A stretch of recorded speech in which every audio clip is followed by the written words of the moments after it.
Guarantee ಯೋಜನೆ ಕತ್ತರಿ ವಿಚಾರಕ್ಕೆ ಸಂಬಂಧಪಟ್ಟ ಹಾಗೆ ಸಂಸದ ಕಾರಜೋಳ ವಿರೋಧ ವ್ಯಕ್ತಪಡಿಸಿದ್ದಾರೆ. ಬಡವರ ಪರ ಯಾವುದೇ ಯೋಜನೆ ಏನಿದೆ ಅದನ್ನ ನಿಲ್ಲಿಸಬಾರದು. ಯಾವ ಭರವಸೆ ಕೊಟ್ಟು ಸರ್ಕಾರ ಅಧಿಕಾರಕ್ಕೆ ಬಂತೋ ಆ ಭರವಸೆಯನ್ನ ಈಡೇರಿಸಬೇಕು, ಇಲ್ಲ ಅಂದ್ರೆ ರಾಜೀನಾಮೆ ಕೊಟ್ಟು ಮನೆಗೆ ಹೋಗ್ತಿರ್ಬೇಕು ಅಂತ ಕಾರಜೋಳ ಹೇಳಿಕೆ ಕೊಟ್ಟಿದ್ದಾರೆ. ಬನ್ನಿ ನೋಡೋಣ.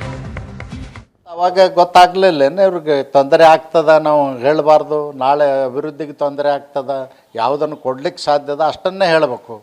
ಸುಮ್ಮನೆ ಪೊಳ್ಳು ಭರವಸೆ ನೀಡಿ ಇವತ್ತು ಅಧಿಕಾರಕ್ಕೆ ಬರ್ತಕ್ಕಂಥ ಇದು ಮಾಡಿದ್ರಿ. ಮೊನ್ನೆ ಲೋಕಸಭೆ ಚುನಾವಣೆಯಲ್ಲೂ ಕೂಡ ಪ್ರತಿ ಹೆಣ್ಣು ಮಕ್ಕಳಿಗೆ 1 ಲಕ್ಷ ಕೊಡ್ತೀವಿ ಅಂತೇಳಿ ಸುಳ್ಳು ಭರವಸೆ ಹೇಳಿದ್ರಿ. ಇದೇ ರೀತಿ ಮೋಸದಾಟ ನಡೆಯೋದಿಲ್ಲ. ಜನ ಇವತ್ತು ವಿದ್ಯಾವಂತರಾಗಿದ್ದಾರೆ, ಬುದ್ಧಿವಂತರಾಗಿದ್ದಾರೆ.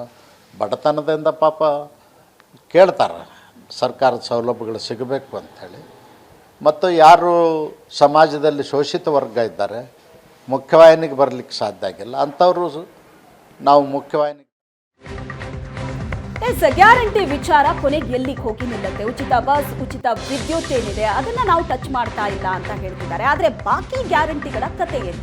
ಒಂದು ರಾಜಕೀಯವಾಗಿ ಇದು ಲಾಭ ತಂದು ಕೊಡ್ತಾ ಇಲ್ಲ, ಇನ್ನೊಂದು ಲೋಕಸಭೆ ಚುನಾವಣೆ ಸಂದರ್ಭದಲ್ಲಿ ನಿರೀಕ್ಷಿತ ಮಟ್ಟದಲ್ಲಿ ಗೆಲುವನ್ನ ತಂದುಕೊಟ್ಟಿಲ್ಲ, ಇನ್ನೊಂದು 59,000 ಕೋಟಿ ವಾರ್ಷಿಕವಾಗಿ ಖರ್ಚಾಗ್ತಾ ಇರೋದು, ಬೇರೆ ಯೋಜನೆಗಳಿಗೆ ಅಭಿವೃದ್ಧಿಗೆ ಹಣ ಸಾಕಾಗ್ತಾ ಇಲ್ಲ. ಈ ಎಲ್ಲ ವಿಚಾರವನ್ನ ಮುಂದಿಟ್ಕೊಂಡು ಎಲ್ಲೂ ಕೂಡ ಗ್ಯಾರಂಟಿ ರದ್ದು ಅಂತ ಹೇಳ್ತಾ ಇಲ್ಲ. ಪರಿಷ್ಕರಣೆ ಯಾವ ರೀತಿ ಆಗತ್ತೆ ಅನ್ನೋದನ್ನ ಮುಂದಿನ ದಿನಗಳಲ್ಲಿ ಕಾದು ನೋಡಬೇಕು.